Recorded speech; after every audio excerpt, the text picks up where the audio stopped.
Nos drones seront désormais capables de tuer. Et le feu vert a finalement été donné après un très long débat éthique et budgétaire. Mais la guerre moderne semble être à ce prix. Jusqu'à présent, ils effectuaient des missions de surveillance, principalement au Sahel, dans le cadre de l'opération Barkhane.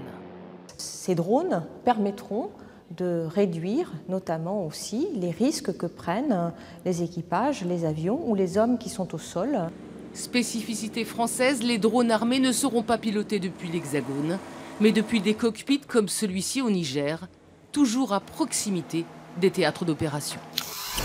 Les premiers résultats des prélèvements faits sur des consommateurs de drogue dure confirment ce que redoutait la direction de la santé publique. Le fentanyl est bel et bien installé au Québec. Le fentanyl, 100 fois plus puissant que la morphine. Pour nous, au niveau de la santé publique, ça indique qu'on passe à une autre étape de notre plan. Le fentanyl, véritable fléau qui tue une personne tous les 3 jours au Canada. À Montréal, on en a retrouvé dans la MDMA, dans le PCP, dans la cocaïne. Contrairement à certaines croyances populaires, les usagers de drogue dure ne sont pas tous des gens dépendants. Plusieurs sont de simples consommateurs récréatifs lors de fêtes ou dans des soirées. Bienvenue dans les égouts de Bruxelles, opération grand nettoyage. Ici, on rénove. 25% des égouts sont en mauvais ou en très mauvais état à Bruxelles.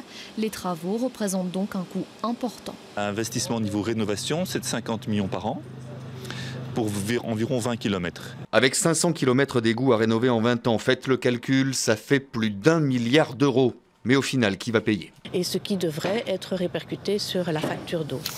Il y a beaucoup d'efforts, beaucoup de passion. Il fait la fierté de toute une équipe, le spectrographe Expresso, véritable bijou technologique. L'instrument fait 10 fois mieux que son prédécesseur. Le spectrographe suisse analysera ce que captent 4 immenses télescopes au Chili. Sa mission, repérer la vie sur d'autres planètes. S'il y a une planète qui orbite autour de l'étoile, grâce ou à cause de la gravité de la planète sur l'étoile, elle va faire bouger l'étoile. Bon, c'est un peu technique. Si on n'était pas fou, on ne ferait pas ces projets de ce type.